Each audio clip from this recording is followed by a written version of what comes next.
This is pot pie. I'm gonna die on this hill, I know it. A friend of mine is retiring at the office, and she and I are about as Pennsylvania Dutch as they come. So when I asked her what her favorite food was, she said pot pie. I got you, Dawn, don't worry. Now this is a basic recipe. You can make the pot pie noodles and apply it to whatever protein you want, but I'm going to make ham pot pie. The little dish that's in the pie crust and baked in the oven, that's a chicken pie. I'm gonna die on this hill, I know it. But let's get started. Flour. I have egg that's gonna be mixed in with the milk. That looks pretty mixed. Baking powder and butter. Let's get our wet ingredients with our dry ingredients, and we'll start forming our dough. So I'm going to put a little bit of flour on top and knead the dough so it's ready to roll out. Don't knead it too much, just so that it's incorporated. Flour up a rolling pin and make it nice and flat. It's now rolled out. Just a little bit more flour on top to make sure that when I drag my knife through it, it's not going to take it with it. And we're not going to get cute about this. We're going to do square-ish shapes. About like that.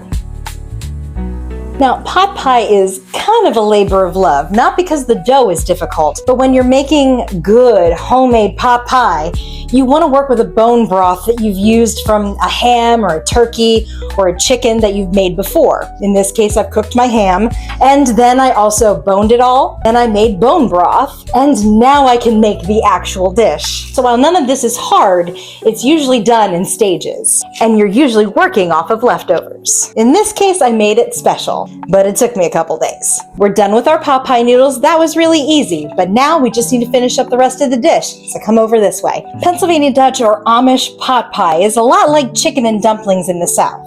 But in my mind, it's pie dough that you have cooked in a pot. Pot pie.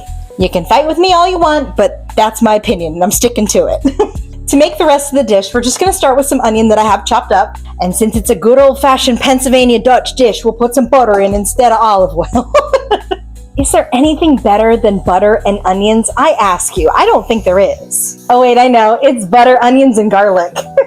Our onions are now translucent, so I'm just going to add some shredded carrots. If my onions and carrots need a little bit of liquid, I'm just going to start adding my ham stock. It's so jiggly. And in go our potatoes. Let's add some pepper. My potatoes are just about soft, so it's time for me to put the leftover ham back into the pot. I have this on a rolling boil at the moment, so I'm just going to drop these noodles in one at a time. Give it a little bit of a stir and drop some more. The flour that is coating these pot pie noodles is going to thicken up our entire soup. Last few. The noodles take a few minutes to cook. When they puff up, they're ready. The last thing it calls for is parsley. I really wish I had fresh, but it is very, very much still under the snow. This is exactly how I remember it. Comfort food at its finest. And that is ham pot pie. Now this is going to thicken up, and of course, this is the kind of dish that is going to be better the second day, which is perfect because I'm going to transfer this into the crock pot here, and I'm going to warm it up for lunch at work. And there will be plenty to share. Happy retirement, Dawn!